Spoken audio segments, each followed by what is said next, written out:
Hey everyone, this is Vanessa with the Historical Society of Frankfurt. We are about to start our live broadcast, but we're having a couple technical difficulties with one of our connections here, so just sit tight and, well, let's see. I'll let the screen stay on me so you can see me and know something's happening. But I'll just mute myself. We'll be back in just a few. Okay.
Hey, Harry, I know Yes. we're live right now, but we're trying to sort some things out.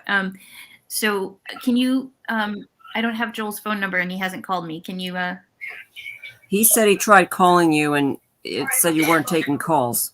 so he might have the wrong phone number. Can you give me his phone number? One moment. Yeah. Here. Thanks. Sorry, everybody. Please stay tuned. This is such a great lecture. You don't want to miss out. Okay. That's the phone, yes. Okay. Google. There's his number. I thought you were on here already. I was. Here. Okay, go here. Xfinity email. Now you can talk and Okay. he won't hear you. Did I do it? Undo it? Yeah, you undid. All right. Give her that number. Xfinity The login. number. The phone number. Okay. His number How'd you is get on? 215 I shut it off. She said shut it off and try to do it 514 again. Oh, 2791. She Okay. said, Thanks, everybody. We'll be back in just a moment.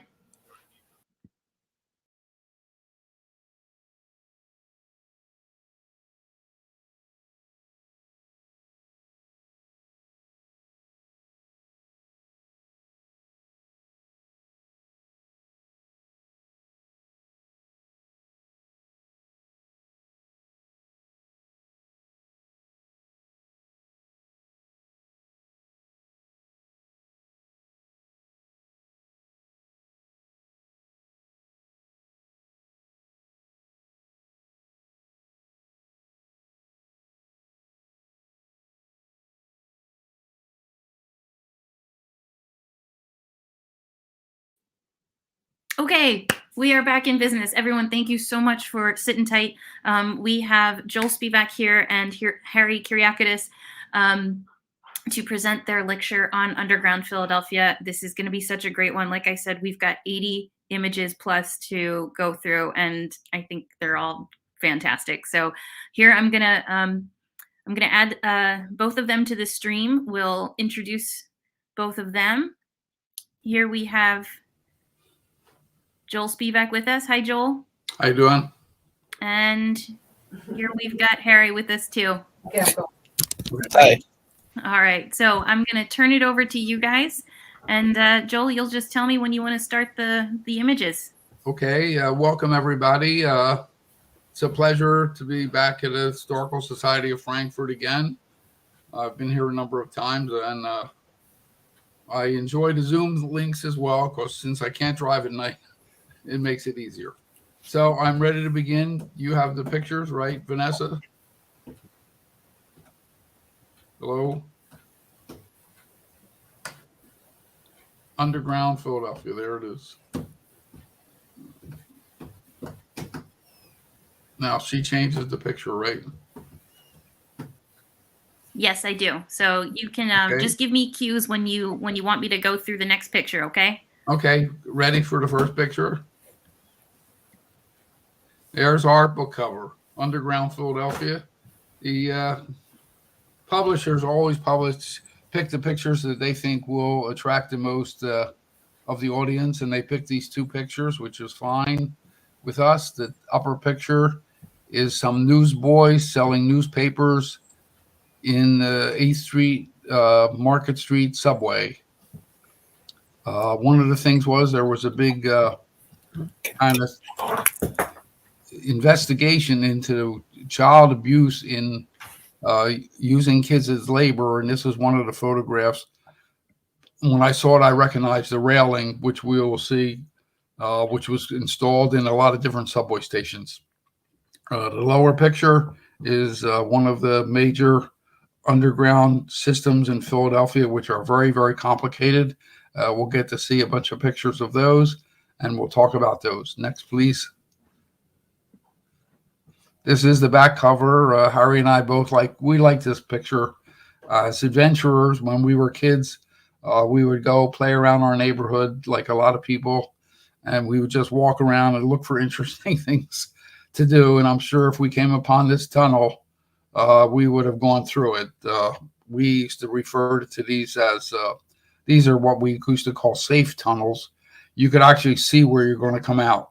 So that made it to the back cover.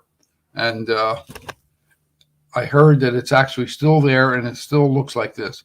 I haven't quite figured out how to get down to it, but we'll see pictures, and I'll tell you where it is later. Next. Here is the way our book is laid out. We talk about people who lived in caves, and here is some illustration of people living along the Delaware River in Philadelphia in caves. And actually, the city of Philadelphia didn't really have a waterfront down in the Queen Village area. It was cliffs. And if you go down to Queen Village today, you go down on Front Street, Front and Bainbridge, Front and South. There's a parking lot there. You can get out of your car and you can look down over I-95 and Delaware Avenue and Penn's Landing.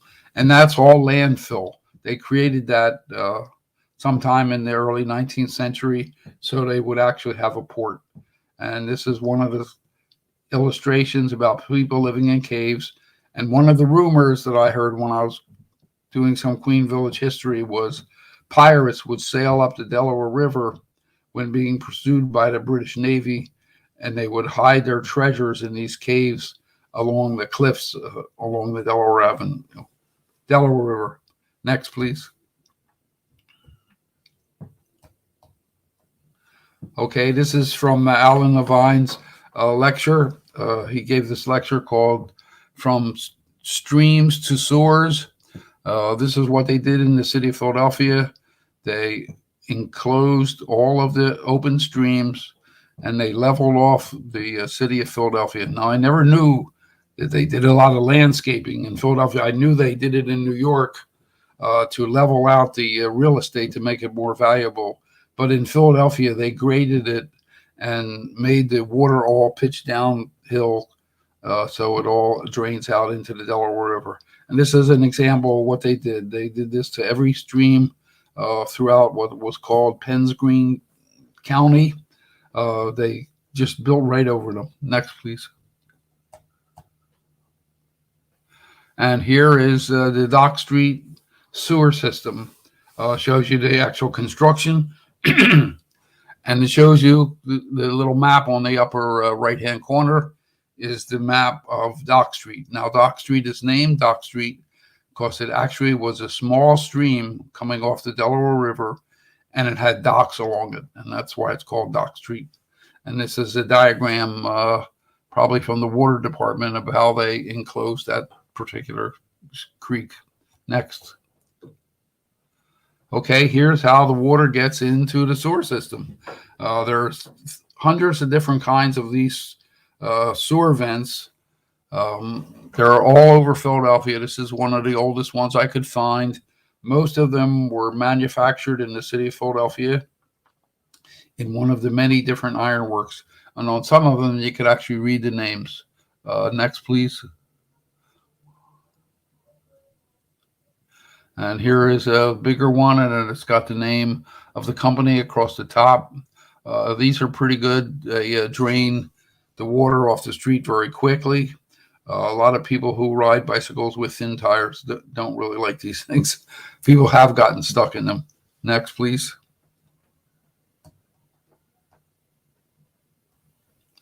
And these are the more modern water inlets. This is city number 4. Each part of the city, Philadelphia, has these.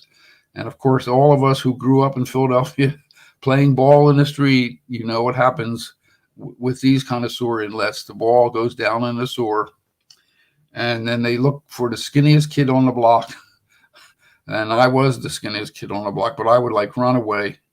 But what happened later is I realized I could make a tool for them, and I created a ball retriever out of a cream cheese box, some screen, and a broom handle. But basically, you lift it off this metal plate, and you had to be very careful because you could drop it in the sewer, and you lowered somebody down in the sewer to retrieve all the balls down there. And I invented this thing so they wouldn't hold me upside down anymore. Next, please. Yes, here's a more elaborate version, and these are a little safer to deal with. The circular covers, when you lift them, you can't drop them back in. So the city recreated a lot of it. And this is inlet number 2 here in more like downtown Philadelphia. There's the name of the company, Clark Foundry, Philadelphia. Next, please. Yes, here's inlet number 3. That's the old square one's a little different than the last one and manufactured by a different company. Looks like J.T. Thompson. Next, please. And here are the more modern ones, less steel, but still give you access. And this one is a fairly recent picture because it has the do not dump trash sticker in it on the top. So next, please. And here is underground Philadelphia, basically. This is, I'm not quite sure what this is actually. One of the pictures we found, it wasn't captioned. So if you go down into the system and there's places where you can walk around, this is kind of what you would see. Next, please. And this is the pumping station at the Philadelphia Waterworks, which has been restored as an interpretive tender just behind the Art Museum down along the Schuylkill River. And this is one of the pumping devices that would have pumped the water up through pipes into the reservoir, which sat on top of the hill where the Art Museum is now. And then it would all drain down into people's properties along downtown Philadelphia. Next, please. Here is an underground high pressure water system. There's a building actually turned into the Fringe Festival office, but it was the office for the water pumping station for the high pressure fire hydrants. And this is the mechanism that brings the water in from the Delaware River and sends it to those different ones. They're the fire hydrants that are green. And this is what you would see if you saw one now. Next picture, please.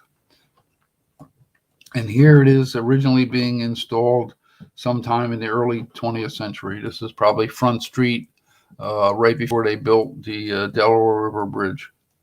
Yeah, it says 1901. Next, please. That was Delaware Avenue. Delaware Avenue, yes. And this is one of the pumping stations again from the inner mechanism from the waterworks. Next, please. This is the typical intersection of Philadelphia. This is Arch Street, 7th and Arch, I believe. And it has, you can see the electric company, you can see the transit company, you can see the water line, you can see the sewer, you can see 2 phone companies. They had Keystone and Bell Company. When I was a kid growing up, there were 2 phone companies, Bell System and Keystone System. And Keystone was for businesses. And if you had a Bell phone, you couldn't call a Keystone number. I guess they thought people were not calling businesses on the telephone. Very different than today, where you just go online and you're connected immediately. So this is a typical intersection. If you dug up the intersections in downtown Philadelphia, I'm sure all the way up Frankfurt Avenue, it looks very much like this. Next, please. And here is the building of the Market Street L on the east side of Market Street. What they had to do is they had to support all those different systems, and then they had to relocate them. So you could build actually the stations, and you could install the L, 2 tracks for the L, eastbound and westbound. Next, please. Here is some excavation along Market Street. This is an early exchange from the wooden water pipes, what you can see present, lying in the street there along the gutter next to the Belgian block. There's the equipment actually was on the trolley tracks, and you can see up on the sidewalk, this almost looks like Wanamaker's. But on the sidewalk, you can see the new copper pipes that's about to be installed. Next picture, please. I had a good fortune while we were working on the book. They started digging up my neighborhood. They dug up the 500 block of Carpenter Street, and they dug up the 900 block of South 6th Street. And I met with the foreman, explained to him who I was, and he allowed me to take pictures of the construction, which they normally don't let you do.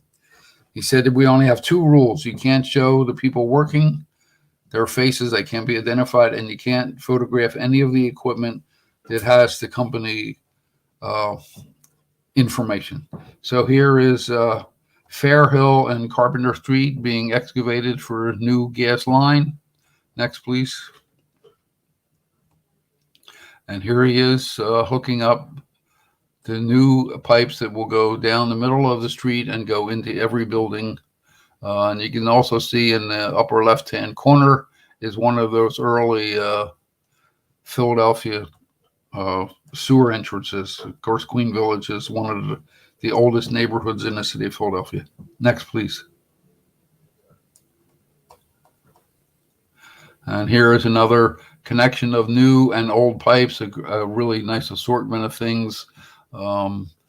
And you can see the guys working, and I had to make sure their faces weren't shown, and they kept stepping in and looking up and waving to me. And I had to like retake the pictures.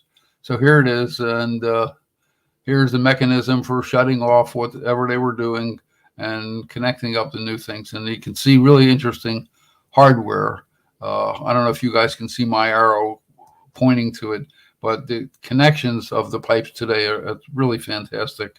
With a big ratchet wrench, they tighten them up. Next, please.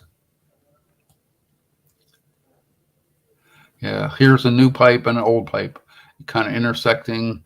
And right over here, up on the top, you can see one of my favorite things, old trolley trucks.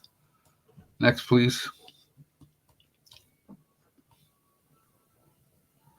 This is the intersection of 6th and Carpenter, 6th and Catherine, actually, I'm sorry. And there was an intersection of 2 trolley cars. It's actually the horse drawn car, which was the first horse-drawn streetcar. The 5th and 6th Street line came down this intersection. And the first electric trolley, the Catherine and Bainbridge Street Railway, went this way on the street. So I was hoping when they were excavating it that they would excavate some really nice old switches, but they didn't. They did excavate some track, though. Here's some very early streetcar track, and they were kind enough to cut me off a foot of it. And here is the frame of what is holds up the manhole cover, and here is a big pipe from something, whatever, where they dragged out of there. They just pull it all out and throw it away. So this was a lot of fun, and it took about a month or so to have this great activity while we were working on our book. So next picture, please. This is an illustration, technical drawing of what holds the manhole cover up. This is the frame. There's the frame that gets set into the street, and there is the manhole cover itself. And the round hole covers are really good because they cannot be dropped back into the hole. So worked real good, and there's a whole lot of these, and they're very heavy. Next, please. Here's one of the hundreds of different kinds of manholes covers in Philadelphia. This is W. That's the Philadelphia Water Department, and manufactured in Philadelphia. It's got the company name on it. Looks like 1892 on the thing there. Nope, that looks like 1828. It's hard to say. Could be the zip code. Okay, next, please. But if you walk around, you see a whole lot of these. You see a lot of these in town. These were hotels for homeless people years ago. These are the steam vents that give off a lot of steam heat. If you go downtown now, they've put these shelters around them so people can't live on them in the winter. Next, please. You see these along the sidewalk, especially in downtown Philadelphia and older neighborhoods. What they are the openings to deliver coal to the buildings. So what would happen is if you had a coal heater, the coal wagon would come along, they lift the cover up, and they would dump your order of coal. Some have ventilators open, and some were closed. This is South Washington Square in the Colonial City. Next, please. Yeah, here's a close-up of what they look like. This is called diamond plate steel.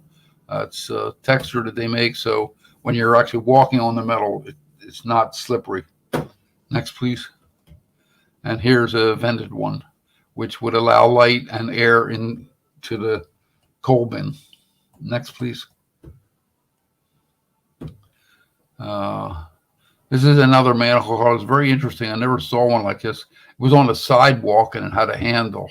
And I'm not quite sure. This one might be not that far from the Frankfurt Historical Society. I know one of my pictures was something I saw on the sidewalk when I was walking from Frankfurt Avenue up the hill. Next, please. These are one of the more deluxe ones. This is out in West Philadelphia, but there were a number of these. They have the pieces that are missing, and there are some of them that are still intact. They had pieces of glass in them so that the light was reflected into the coal bins or into the basements. And this one's out on Lancaster Avenue. Next, there's a close-up detail. Yeah, here it is, actually. Very elaborate piece of cast metal. And I guess they poured cement in it as it became a useless part of the building. Nobody out in West Philadelphia has coal anymore. Next, please. Here's a very large, beautiful glass one. This is on, I believe, the 200 block or 300 block of Chestnut Street. Very large. You can see it's a door opening into a building. And that gives a lot of light into the basement, which is under the sidewalk. Next, please. And you can actually eat in a coal bin. This is an Italian restaurant on the 100 block of Lombard Street. And they have a dining room in the lower level of the building. And we're looking into the dining room that's under the sidewalk. So if you want to have a real Philadelphia experience, you could go there. I can't remember the name of the restaurant, but they're still in business. At least they were before the pandemic. And tell them you want to have your dinner in the coal bin. Thank you. Next.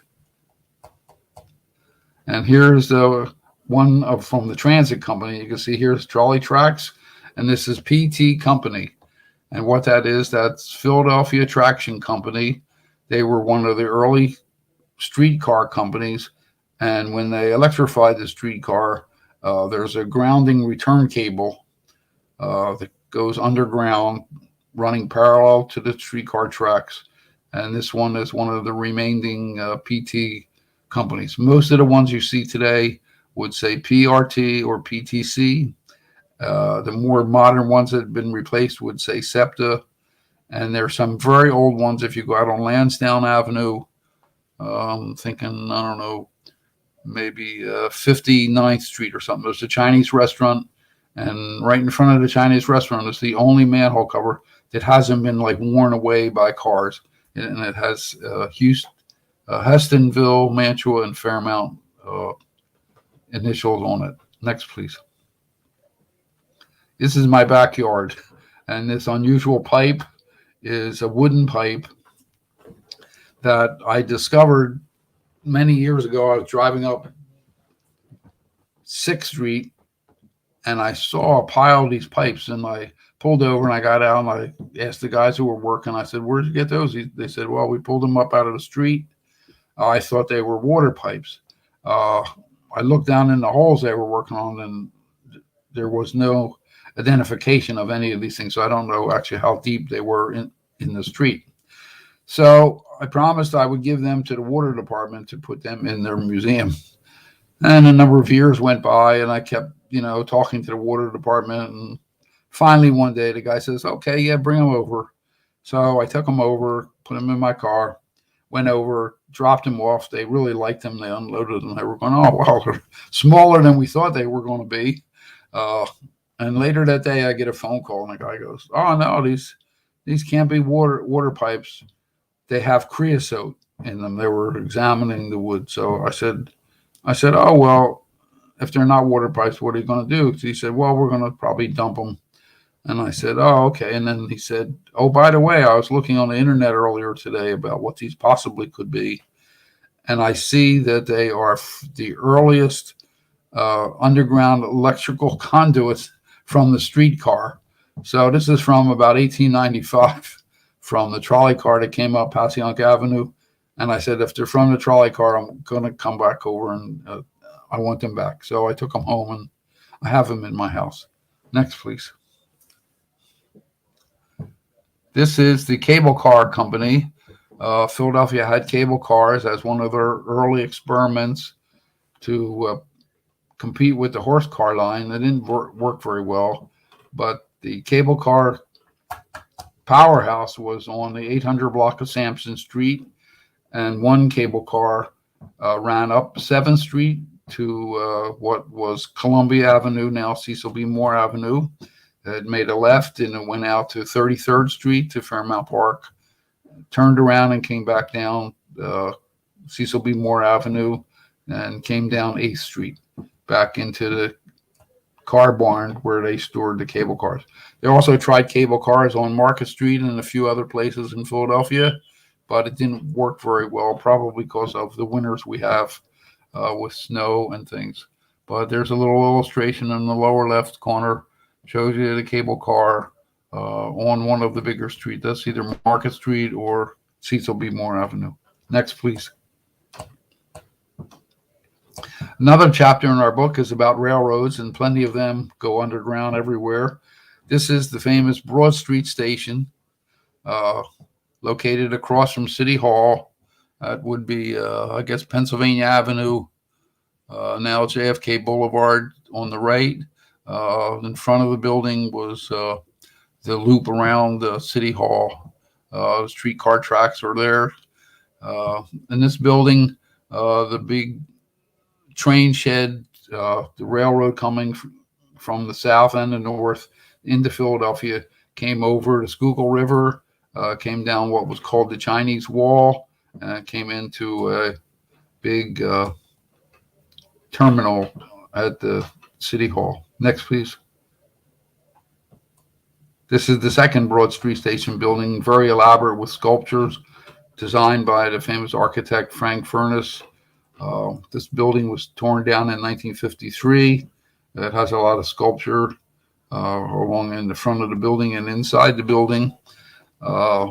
They tore this building down and they tore the Chinese wall down, and they dumped them in what is now the Food Distribution Center. The building had very elaborate sculpture inside and out, and one of the pieces actually got moved to 30th Street. That'll be the next couple pictures. But I'm convinced that if we had an archaeological team, we could go down and find a beautiful sculpture that's still buried right outside the ballpark. Next, please. Here it is, the building of the train shed coming into the back of Broad Street Station, under construction. There's the crew working. You got some train cars in there. Next, please. This is the crew that built the train shed, along with some passenger cars, posed for a group shot sometime in 1890s. Next, please. This is the dignitaries from the Pennsylvania Railroad and the subsidiaries, all posed in a train shed. And one of the things I like about this picture, it predates scanning. One of the things that I would do years ago is I had a 35 millimeter camera, and I would take pictures with film of pictures in different libraries. And what happens is the pictures always curl up. So I had to remember to bring two of my metal architectural scales with me, holding the picture down so I can take a picture of it. Next, please. And here it is, the final spike. This is a little ceremonial thing they did when they completed the final track and were ready to drive the final spike. These guys all lined up. And you can see there, the guy is actually driving in the last spike. While I was in the library looking at this picture, I turned it over. Most of the time, there was nothing on the backs, but the next picture, show the next one, please, tells you what was on. This is the sticker on the back of the picture. And it says, Broad Street Station Fire, June 11th, 1923. I don't know why it says that, 'cause it's not the fire, but there was a big fire and the shed burnt down and was never rebuilt. But it says driving the last spike when the 16th track was fully completed to the concourse, and the last spike was driven home with due ceremony. Now, I never found anything about the ceremony, but when the library opens up, I'm going to go back in and see if I can find any announcements about this in the old newspapers. Next, please. This is the beautiful sculpture that made it out of Broad Street Station out to 30th Street. It's called the Spirit of Transportation. From left to right, it starts out with the earliest mode of transportation, and on the far right is a young child holding what is an airship. And this is long before the Wright brothers. Next picture, please. There's the plaque that's under the beautiful sculpture. Give you a minute to read that.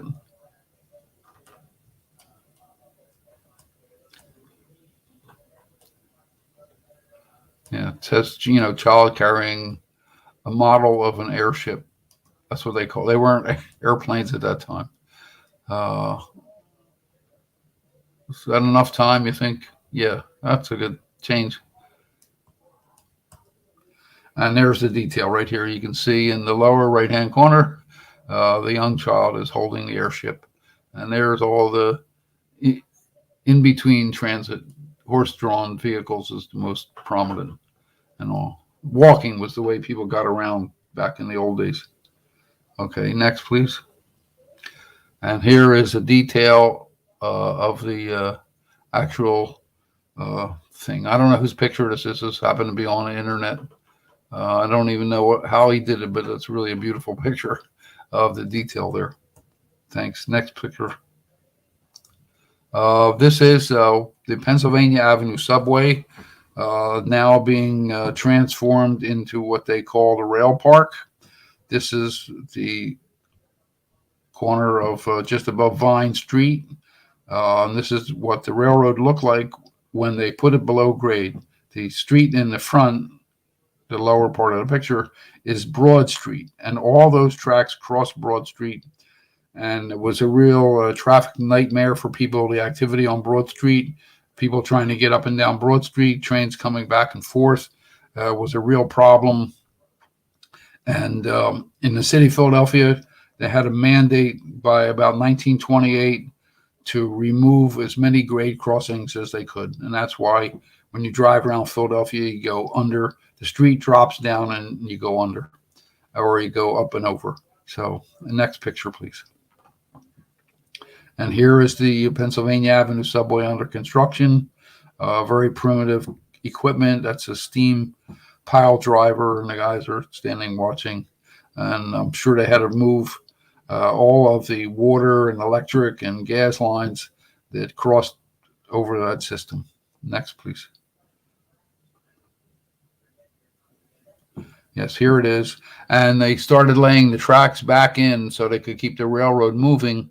And pretty interesting on the left, a large group of people standing watching a steam shovel. Actually, you can see the steam coming out of it. So this was the industrial corridor, downtown Philadelphia, Baldwin Locomotive Works and many other factories. And the railroads went right into the building. Next picture, please. Yeah, and you can see that here. On the left, you can see the tracks going down the street and into one of the buildings. This is 17th Street and 18th Street that you're looking at. They supported the streets, they held them up, or they rebuilt bridges for the streets. And then they laid this entire railroad in Philadelphia to bring it in. And what happens is it goes under Broad Street, where the Inquirer building is. Trains could go into the Reading Terminal, or they could turn and go northbound up into any of the Reading Railroad lines. Next, please. Yes, and here's what, if you go out Pennsylvania Avenue, I believe that is, that's where the Philadelphian and all those apartment buildings are. And here is the railroad going underground and under the art museum. There's some switching towers. It was very active up till a long time. There's still a train that goes in under the art museum. Next, please. Right. And this is what happened after they removed the railroad. Became the parking lot for the police department, and other people park down there. Well, this is all being developed into like landscaping and beautiful gardening. And there's one of the apartment buildings. I believe this might be Spring Garden Street right here. Okay, next, please. And here is the picture from the cover. And it's identified. It was called the Junction Railroad Tunnel, and it goes under Market Street and Chestnut Street. And supposedly it's still there, but I can't figure out how to get under there. So I'll figure that out one of these days. Next. And here is one of the major new tunnels in Philadelphia, the commuter rail tunnel. What they decided to do was to connect the Reading Railroad at 12th and Market with the Pennsylvania Railroad at 16th and JFK Boulevard by creating the commuter rail tunnel. And this is it under construction under the Reading Terminal. Buildings being supported while they relocate all the utilities and bring the trains in together. They have a beautiful station underground there now. Next, please. And this is an aerial view of the bridges that cross over the Schuylkill River. The bottom bridge is Market Street, the Twin Trestles bridge. Next one up is the Market Frankfurt and subway surface lines. It went in to a portal at 23rd Street. The next three bridges with railroad tracks are the Pennsylvania Railroad that became the Chinese Wall down Market Street. And the one under construction is the bridge that's there now which takes you into Suburban Station. Next. It's an illustration from General Electric. One of their ads was to promote their electric motors in transit vehicles, and they made a beautiful painting for me. Basically, really like this. This was in my L book, but here's the original L car, the first ones to operate back in 1907, and a streetcar coming out of the portal. That's 23rd Street. There's City Hall in the background. This was all reconfigured in around 1953, 54, 55. They extended the subway and the streetcar lines under the Schuylkill River. Next. And here is 19th Street Station. Pretty much looks exactly like this. If you go there now, this is a streetcar stop only. And there is that railing, the same railing that we saw in the cover book picture. Next. Here is the first elevated car, Market Street elevated railroad came into 15th Street. It was the end of the line in 1907. What they believed was they weren't quite sure if you would be able to breathe underground. So they built these towers to have air fall into the subway. So all along Market Street, there were these ventilator towers to suck the air in.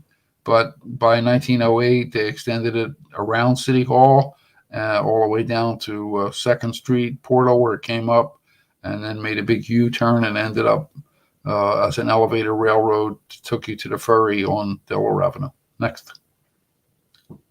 This is one of the construction pictures. This is when the L went around City Hall. They weren't quite sure how they were going to support the building, so they took the L around, and these two entries is the one on the right is for the subway surface streetcar, and the one on the left is the Market Street L line. Next. Now, the subway was really beautiful. It's hard to believe, but when you got off the station at Wanamaker's, this is what you got to look at. The whole idea was in Philadelphia, they created what was called subway stores. And what they wanted you to do is when you got off the subway, they wanted you to go in the building. And they tried to keep the transit company from building kiosks along Market Street because they wanted you to go through the store and shop. And then eventually, they were called the bargain basements when I was a kid.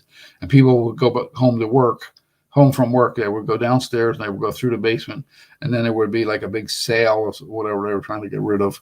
So people would buy up stuff and then jump on the subway and go home. So this is what people look like when the L first opened. It's pretty amazing. Thanks. Next. This is one of the beams installed under City Hall that supports the whatever between the Broad Street subway and the Market Street L. And the guys are standing on the top shelf of this beam. There's a couple guys standing posing for the picture. Next, please. This is an intersection that never got built. They had designed a thing called the loop, and it was Arch Street from Broad Street to 8th Street, down 8th Street to Locust Street, and over Locust Street to Broad Street to connect back with the Broad Street subway. It never got built. A lot of it got excavated. What ended up happening was the 8th Street and the Locust Street line actually became the bridge line to Camden, and then it became the Lindenwold high-speed line. But this intersection never actually got to be built. This is a Broaden Arch. Next, please. And here is Locust Street under construction. They dig a big hole, they move the utilities, they lay the tracks, they cover the hole, and the street traffic opens up again. Next, please. This is something they found while they were building the Locust Street subway. Supposedly 100,000-year-old cypress tree, which had survived through the Ice Age. There's a little article here a true pioneer, it says. And this is one of the things they found somewhere under Locust Street.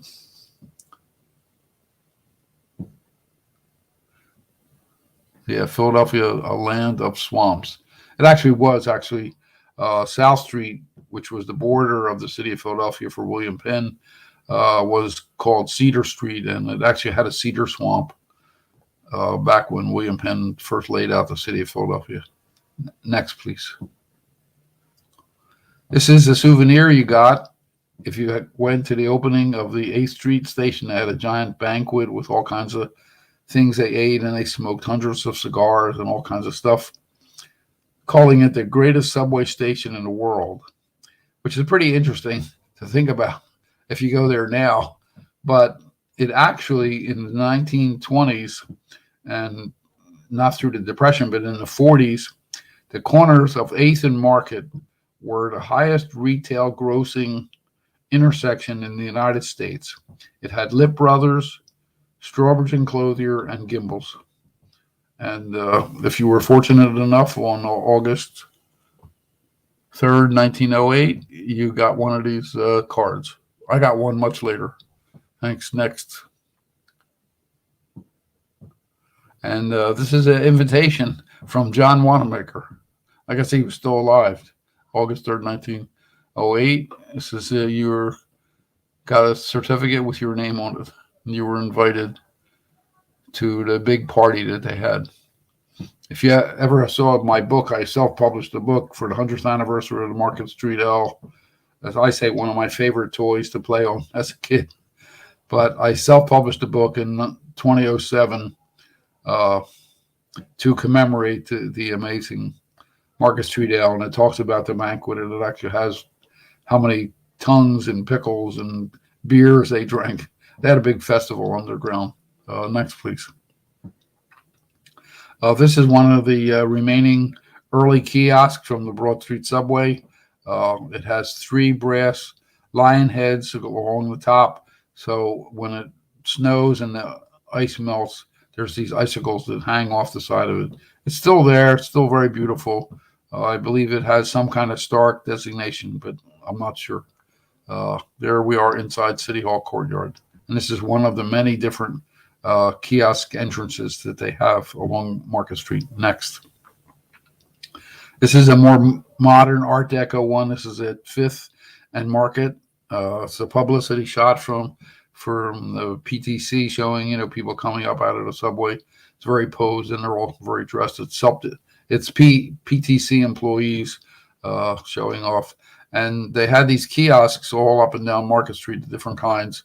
And the reason they had them is because New York had kiosks. And if you know, in New York, they have actually restored some of their original kiosks and put them back. And the reason New York had kiosks is because when the Budapest subway opened, they built these beautiful kiosks to the stations. And then when New York City opened, they said, well, Budapest has kiosks, so we want kiosks also. So it was a little trend that lasted into Philadelphia. Most of these original ones are gone now. Next. There's another one on Market Street. The stores didn't want these. They wanted you to go into the department store and shop or do whatever, so they had tried to avoid having these on the street, but the department stores were closed on Sunday because of the blue laws, so they built these things. This is at 13th and Market, no, maybe 11th and Market. I'm not quite sure. There's Greens, which I believe is a CVS now. Next, please. There's one of the original Broad Street subway stops. It's around Broad and Vine right here. Kind of gets lost in the collected display of watches and diamonds, and beautiful light sign above the storefront. Next, please. You can actually drive through a tunnel in Philadelphia. This is 5th Street coming north. Just before you hit the Ben Franklin Bridge, you can go under the bridge. The trolley car used to go under here. They removed that. They took the trolley car lane and made it a bike lane. And you can drive your car right through a tunnel in Philadelphia. Next. And this is your other tunnel you can drive. This is a tunnel that goes under Spring Garden Street. Actually goes under the circle in front of the art museum. This was built for the Route 43 trolley, the east and westbound 2 lanes. They've closed it off to 1 lane. And here it is. You can go and drive through it. Actually, it was closed the other day, but most days you can go through. Pretty interesting to drive through and see the remnants of a time from before we were born. Thanks. Next. And here, I say, is the most famous tunnel in Philadelphia. This is the tunnel created by Willie Sutton as he dug his way out of the prison, 21st and Fairmount. I don't know if you could read the caption or not. It's a little fuzzy from the picture, but here it is. And they posed. These are the police. The next day, he got out, and they posed. This is along the plan. There's planters there now, beautiful flowers and planters. The prison actually became kind of like a tourist attraction museum, and you could go there and you could check out this. Next, please. Thanks to Tunnel Man. Tunnel Man is the name I use for this young man who came to one of my lectures in Warminster a couple of years ago when the book first came out. And him and his friends are explorers, and they have gone, you could say, where no man has gone before. They were very adventurous, and they went into various places you're not allowed in. And unfortunately, one time he wanted to go into the Arch Street subway station. So him and his friends, they decided to just take the manhole cover off and go down in the manhole on the 1300 block of Arch Street. Some people happened to observe this and think it was unusual, or they were terrorists or something. And they called the police. And of course, the police came and arrested him. He was on the news. I remember seeing it. And then when I met him, I said, you forgot something. I said, years ago, I learned that if you have one of those yellow vests and you put it on, it's really amazing. The kind of authority that people think you have because you're wearing a yellow vest. Nowadays, I guess people would ignore you. But years ago, when I was photographing buildings, I'd be stepping out into the street. Cars would be blowing their horns at me. So I decided I would put a yellow vest on and a hard hat. And then when I was ready to take my picture, I would go out and I would just motion to the car to stop. And they would sit there and they would wait. And I would take my pictures and walk back across the street and wave the cars on. And I said, you should have done that. People would have thought you belonged in the tunnel. Anyway, he was very generous and gave me the following pictures. So here we go, something you'll never see unless there's a new policy in the city of Philadelphia. Next. Here it is, the Arch Street subway. Beautiful. Constructed, the rails, there's the platform, the exit, the entrance. The rails were never laid. This is on the 1300 block of Arch Street. And a beautiful photograph. Couldn't ask for anything better. Next, please. This is Dobson Run. That's one of the streams turned into a sewer system. He went down through there, him and his friends. Pretty amazing. Next. This is Mill Creek. This is something starts out in Lower Merion, comes down in through West Philadelphia. Over the years, you would see on the news a big hunk of street collapsed into Mill Creek. And there hasn't been a collapse in a number of years, but this is him and his friends playing in the Mill Creek Tunnel. Next, please. Sandy Run, I believe that's somewhere up in the northeast. This is the tunnel that the stream goes into and becomes the sewer system. Next, please. This is the city steam system. He was going to, somewhere in suburban station, he said he was walking along suburban station, kind of in the area where you're really not supposed to go. And he said he saw like an opening in the wall, and he went in. And this is what he discovered. There's all the pipes that send the steam. The city invented the steam system, heating system, which actually heated a number of office buildings in downtown Philadelphia. So this is what that looks like. Next, please. And this is the famous Henry Avenue subway. Oh, you lost it. Go back. There it is right there. What they did was one of the subways that were planned for Philadelphia was a subway that would go up the Parkway, up 29th Street, and up Henry Avenue. And when they built the Henry Avenue Bridge, the beautiful modern bridge that you could see when you're on the Wissahickon Drive, they built this bridge. And the rumor was that there was a tunnel in the bridge for the subway. And here it is. These guys went down a manhole cover in the middle of Henry Avenue. And this is one of the many pictures of Henry Avenue subway. So here is the subway under the bridge in the mountainside. Go ahead, next one, please. This is another part of the tunnel. Must be carrying the water utilities or something through those pipes. Next, please. This is the best shot of all. This is him and his three friends are standing at the doorway looking over the Wissahickon Valley Creek. There they are. They're all lit up. It's really a beautiful shot. And one of these days, I'm going to go down that manhole cover myself. I believe this is the last picture. Is that correct? Let's see what it says.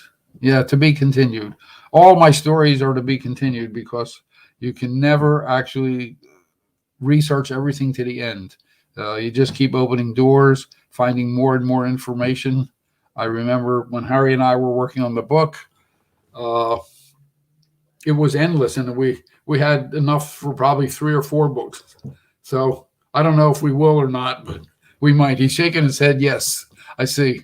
Well, I'm up for it. So to be continued, and thank you all for joining our presentation. I guess we'll take some questions now, Vanessa. I can't hear you. You're muted. Thank you. I'm adding myself back in here. Thank you so much. I mean, I really love the idea of exploring underground Philadelphia, and I hope I'm not alone there. I'm pretty sure I'm not, but this was satisfying in so many ways. And I have to just let everybody know out there, and I've only read maybe about a third or a half of your book so far, but there's so much more detail even so than you've been able to give us over these 80 some photographs and little tidbits. The stories behind them and everything that there is to say is really intriguing and fun to read. So I highly recommend the book. And my question before we start the open Q&A, which I think somebody's already put a post up, how many underground areas have you actually explored? Are you more of like are you a spelunker? Do you like to go underground? Well, I did as a young boy. Philadelphia was much more wild than it is today. I grew up in West Oak Lane, and actually within a couple blocks of where I lived, there was the Tookenny Creek. Actually, would flowed right through a whole area that hadn't built houses. And then when it got to Broad Street or it got to Cheltenham Avenue, there were tunnels, and we used to go in those tunnels and explore. And as a kid, my friends and I, what we would do is on Saturday, we'd put our sneakers on because we were going to walk in the water. Oh, you're speaking to my heart here. We walked down every creek there was. Actually, I even bought a kayak, and I was going to sail like, Frankfurt Creek and all those kind of things because the water is like just deep enough for a kayak, an inflatable kayak. And then I thought if the water it got too shallow, you just get up and you lift the thing up, you walk around. Yeah. So our adventure was we would get on the railroad at Oak Lane Station, which was 10th and Oak Lane, just off of Broad Street in West Oak Lane, East Oak Lane, whatever you call it. Broad Street was the border.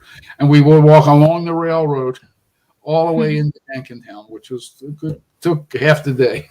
Yeah, and then that's a pretty good trek. Jenkintown, when the train, before it goes into the Jenkintown station, there's a stream there or small creek. And we would get off the railroad, and then we would walk in the creek back home. We wore our sneakers, so you didn't ruin your shoes. And we would go under. Constantly, we're going under the different streets out in whatever that is, Melrose Park, Park, or Oh, something. I would have been your best bud. Yeah. I know. I've dabbled in it just a We're small probably amount myself. 60 years apart, right? How old are you? No, I mean I've in I'm my 82, so I was exploring at the end of World War II. yeah. Well, I mean, at 37, I just in my 20s I did a little bit of exploring, but I mean it's not nearly as accessible or easy to No, and there's all kinds of infiltrate as it insurance used to be. I'm issues and sure, things. but I've just kind I of dabbled around in Frankfurt Creek and Right. I had just friends my that grew up the in the neighborhood. Northeast, and they said Yeah. above Codman Street was all like farmland and wilderness, and there were these giant open tunnels that you used to go through, and they would walk for miles and miles. Oh my goodness. Which would be like under Roosevelt Boulevard or something. That And sounds we were great. talking, and he said, I never realized, but if there was a flash flood, that would have just like killed us. You know what I mean? Well, yeah. We and I don't think- realize that there's actually water flows through those things. Yes, Just and luckily, because the water's about 2 inches deep when we're in there. right? No, and luckily, I mean, I was exploring with people that knew about the systems, and they were very conscious of the fact that this could very well happen, and to not go in there at any point in time when water could increase. So, yes, the daring feat is definitely impressive, and I think is a really fun aspect to all of this. So, thank you for sharing that extra little tidbit. No, and it was really fun being an adventurous. I mean, when you're young, you grow up and you want an adventure, and you're in the 20th century, and the adventures, there's not very many adventures in a way. No. You know what I mean? Yeah. The world has been explored. Exactly, it's true. I mean, What have we got left? I guess going we got to to go to different outer neighborhoods. space, right? Yeah, I played on the L. I rode back and forth on the L. When I published my book, people said, "Why'd you publish a book about the L?" I said it was my favorite toy growing up. That and the escalator and Wanamaker. Yep. And that's how I amused myself. From one end of the L to the other, getting off, checking out different neighborhoods, getting back. Yeah. You rode free. They had a thing on Sunday. Kids rode free if you were with an adult. Ah. And you would just go up to any bus stop or trolley stop or L stop, and there would be an adult getting on, and you'd say, "Would you take me on?" And they'd say, "Sure." Didn't cost them anything, and I'm sure they did it when they were kids. Yep. Either that, or you put one of you on each other's shoulders, and off you go. Yeah. No, and I'm sure there's kids today having adventures. Yes. The places yeah, we there don't know. But definitely some are. man, I promised him I wouldn't tell his name. It's very nice. He's maybe in his mid-30s or something. Well, But he's real adventurous. I mean, I'm a little too old to go climb down a ladder, but I did go into the Sears subway station from Sears. Right before they blew up the building, the City Planning Commission had a sign off on the subway station that was built under Sears for the Roosevelt Boulevard subway that never got built. I remember that Sears building. I So remember the it guy going called down. me and said, "We're going there." And I thought I would see this beautiful Art Deco thing with tiles that said Sears. But it was basically a big concrete room. Yeah. The only way in was a manhole cover inside the old Sears building and down a ladder. We went down, there was about a foot of water, so we didn't go to the bottom. But we got to look around, and I said, "Well, I've been on the Sears subway station, even though there was no station." Yeah. You Oh, so exciting. Well, Yeah, here's it. thank you. It looks like we have one question here. Okay. Where was the proposed art museum subway station relative to the newly opened north entrance? I don't know if Well- you can answer that. I can tell you what I know. Technically, one of the things was there was supposed to be a subway station in the front near the trolley tracks. And they said when the trolley first went under the art museum that there was a station there you could get off and go in the art museum. Now, nobody has ever identified that or shown anything. And I guess that would have been where you would have got off the trolley and maybe got on the subway or something. But the subway was supposed to go up the Parkway to 29th Street and then make a right and go up 29th Street to, I believe, 29th Street probably hits Hunting Park Avenue around where Henry Avenue begins. The beginning of Henry Avenue, right? It's Erie Avenue, Roosevelt Boulevard, Hunting Park Avenue, actually, all comes together there, and that's where the subway would have had a big terminal, and then go up Henry Avenue. But Listening to there is all of the this, entrance into the art museum. Actually, it's just an entrance into the art museum. It has nothing to do with transit. Looks like it could, but it didn't. Excuse me. yeah. I mean, listening to all of this, I do wish that Philadelphia had expanded its metro or subway system a bit more, because I feel like the potential was there, the ideas were there, and we just didn't get it. And when you look at the state of things today, it's a little rough. And Right. Well, they had a lot of great ideas. There's a book They that did. I've never been able to find, but it's called The Dream Metropolis, and it's what they thought Philadelphia would look like in the future. It was written about 1890. But they had all these plans, and then what happened was World War I took the material, and that's why everything got delayed till after World War I. Right. And then by that time, the car took over, and people didn't want public transit. In fact, the subway to the northeast up the boulevard, there were great plans, and all kinds of things were going to happen to bring people up to the northeast, and the people in the northeast didn't want it. They didn't. The story was they didn't want the poor people from downtown Philadelphia being able to get to the northeast, which is what the story is. But the whole idea is they prevented themselves from being able to get back downtown. I never heard that aspect of it. I know. It's the restway is horrible. I mean, I get on 95 going north some days, and it's just solid traffic It is all the way to Bridge Street. And I true. think people do this every day. How stupid were you? They do. You could have had a subway. Yeah, they could have a plans on- subway. And I know there's a plan for Philadelphia 2025 that I saw.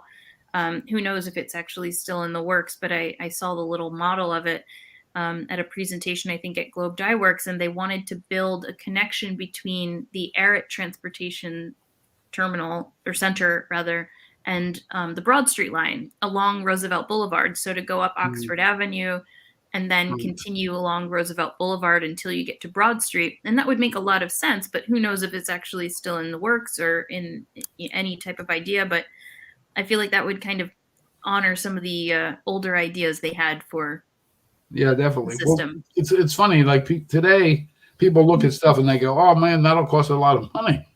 I mean, you have to realize in 1907, the Market Street L, which was built by a private company, cost a lot of money. You know what I mean? I mean, people, they think about the fact that you invested your money. Now, what SEPTA has been talking about off and on now for the last, whenever they connected the commuter rail tunnel, I believe it was 1982 or something, of taking all of those suburban lines and making them run more like rapid transit. Where there would be a smaller train like every the RER in France. And it would interface with the trolley cars and the subway and the bus. Wouldn't it be They a keep dream? talking about this, and they keep pushing it aside, and they keep talking about it. But there's a new director, and that person seems real hip. Good. And maybe we'll get to 2025. You know, I mean, I'm optimistic. I don't know why they don't, build a lot of those subways. I'm trying to keep optimistic too. The riders would like an L, but they ruined the L. The L is noisier than it ever was. Well, it's got a whole lot more going on. They made a concrete trough. They made a concrete trough out of something that was open, so the sound dispersed. Yeah. And then they made the cars heavier, and something is weird where it turns off of Front Street. It's deafening. I mean, it sounds like the wheels are rubbing against the rails. And I think the poor neighbors, every 5 minutes, there's this horrible screeching noise. The city council should have a meeting under the hill one day to hear it. I mean, I asked the woman in the Chinese restaurant, I said, "They ever call up and complain about this?" It sounds like the wheels are grinding as it goes around the curve for some reason. Holy moly. So, and the thing about how they spend money, the first L cars were built in 1907, and they were still operating in my childhood in the 40s and the 50s. The original L cars. Wow. They had newer cars. The Frankfurt cars were newer. They were built when they opened the line to Frankfurt. Wow. But they still ran those original L cars that you saw in that one picture with the big headlight up in the front. They were Wow. still operating when I was Hmm. 10 to 11 years old playing on the L. Well, So I that's thought how all good cars that were car old was. when I was a kid. Yeah. And then the Bud cars lasted from, 64 to 98 or something else. So 30 Yeah. years. Well, yeah, I remember the replacement of a lot of those cars. I think it was probably around 96 because I was about, 11, 12 years old. Mhm. I was in middle school, and it was, when we would go home from school on the train, it was, oh, do we get a new one? Oh, yes, let's get, Well, the there new was that ones weren't whole- even air conditioned. It was funny. No, They bought new cars in the 60s and they weren't air conditioned. no, they weren't. I But the guess air Broad Street conditioning was. a luxury Yeah. at that time. We have this comment from Brian Harris, who Okay. says, some of the rumors I heard was subway up through Mayfair on Frankfurt Avenue, and also the subway from Broad to Adams. And yes, I think that's exactly Broad to Adams is, similar to what I was talking It's about. the Yeah. Roosevelt Boulevard subway. It had a big terminal designed for Rising Sun Avenue, which was a big transportation system, the trolley cars on Rising Sun Avenue. And the whole idea was a big plan to have a big mall there with a supermarket. So when you got off, you could like shop and go home and all. They were going to Mhm. do this thing up the boulevard underground back in, I think the plan actually started out in the 40s or something as the Northeast was built. The Northeast was pretty, wilderness. My grandmother moved up there in 1950 to Cotman Avenue, and if you cross Cotman Avenue, it was farmland. So the Northeast hadn't even really been developed at that time. Like the greater Northeast didn't even exist. And even now, it's still, it's not farmland by any means, but it still feels very not city. I know that it is still within the city limits, but when you cross Cotman Avenue, it's hard to feel like you're actually still part of the city of Philadelphia. And Well, it does there's remain a lot one of place I rural- call it, it's like Lost in Time. I don't remember what street you go up, but you turn onto Crewstown Road, and for about a half a mile, you go through the wilderness. Yeah. It's all park, and you go over an ancient bridge that the city has declared they will never replace, and then you cut back in under what they call the 90-foot railroad bridge to whatever Crewstown Road, and then you hit. All of a sudden, it's suburban development again, like rows and rows of houses. But Yeah. it's really funny when you make that turn, and all of a sudden it all disappears. You go, oh, look, just like William Penn. Well, So that's, it looked like when William Penn was here. And that's it's Northeast really, Philly for you. It yeah, can there's be an still- oddity to some parts. Still a lot of that. Yeah, nice. Well, I'm gonna wrap us up here because Okay. I look at how many viewers we have, and it keeps dwindling to just a little below our max. So Okay. I'm thinking people might be, I don't know if they're bored, but I find this conversation incredibly That's okay. intriguing. That's fine. Maybe And, we should save it. For- anybody who wants to reach me, you have my email. You feel free to give that out. You have Yes. Harry's email. If people want Yes, and questions or also, answers, or anybody Buy would the book. like the I- presentation again, and buy the book. There it yes, is. buy the Harry's- book. Harry I has highly it. recommend buy the book. It's very enjoyable. It is very enjoyable. Yeah. I find it wonderful, and I'm not even fully through it. So I did post earlier.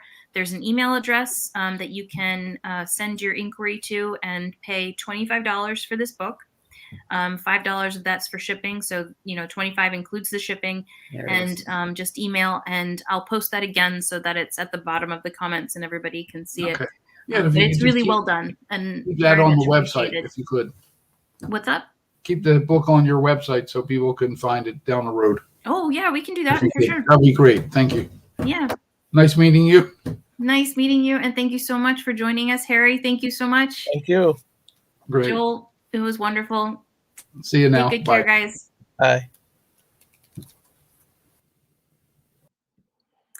So I'm just going to wrap up really quick here. Everyone, thanks so much for joining us. It looks like we had a really good turnout, and I'm not surprised because this is a topic that is really interesting.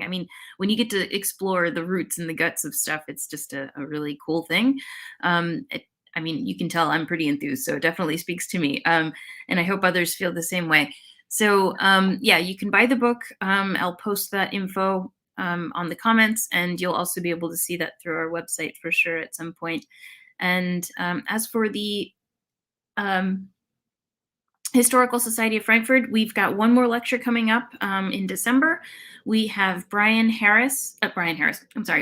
Michael coming to speak about the Eagles and the Yellow Jackets. He's written a book, and he asked us to speak. So we're really looking forward to seeing what he has to say and seeing what's in his new book, all about the history of the Eagles and their precursors, the Yellow Jackets, who were from Frankfurt. So don't miss out on that one. That's going to be the second Tuesday of December. And other than that, afterwards, we'll see you in the new year. But until then, feel free to join us by connecting via our website, on Facebook, also you can see all of our old videos on YouTube.